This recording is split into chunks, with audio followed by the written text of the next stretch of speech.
Kemudian kalau kita buka awal mushaf Al-Qur'an, ya maka surat-surat Al-Qur'an itu dibuka dengan satu surat yang kita sebut dengan surat Al-Fatihah. Ya di surat Al-Fatihah itu kan kita berdoa. Ihdinas siratal mustaqim. Ya siratal ladzina an'amta 'alaihim ghairil maghdubi 'alaihim waladdallin. Ya Allah, tunjukilah kami jalan yang lurus, yaitu jalannya orang-orang yang telah Engkau berikan nikmat atas mereka, bukan jalannya orang-orang yang dimurkai atas mereka, dan bukan pula jalannya orang-orang yang tersesat. Nah, umat Islam ini sudah berada di jalan yang lurus atau belum? Kenapa meminta untuk ditunjukkan kepada jalan yang lurus?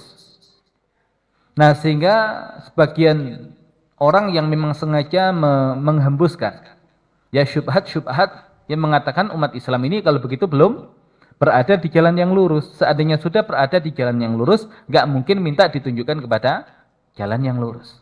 Dan ini menandakan dia adalah seorang yang jahil. Ya, dia tidak mengerti Al-Quran tapi berbicara tentang Al-Quran.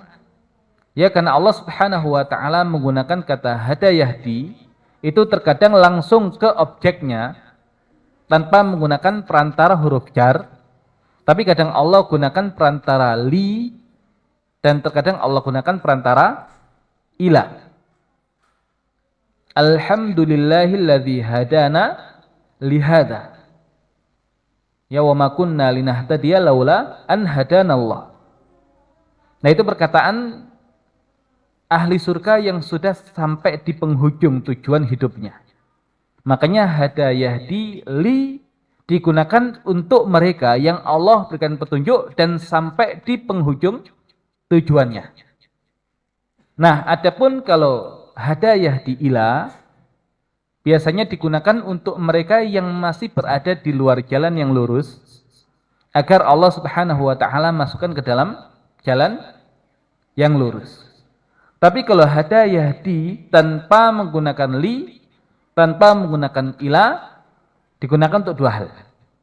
Meminta agar mereka yang masih di luar jalan yang lurus agar dimasukkan ke dalam jalan yang lurus, dan mereka yang ada di jalan yang lurus itu Allah bimbing ya agar tetap istiqomah di jalan yang lurus itu sehingga sampai tujuannya.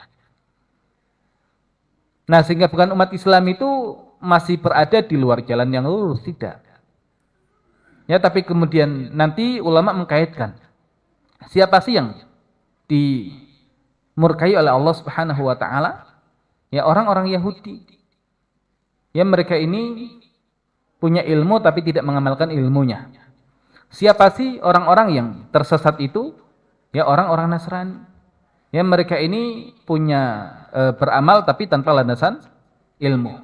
Berarti kalau kemudian kita meminta ditunjukkan jalan yang lurus, jalannya orang-orang yang diberikan nikmat atas mereka, nah berarti mereka yang Allah berikan nikmat ilmu dan ya, nikmat amal.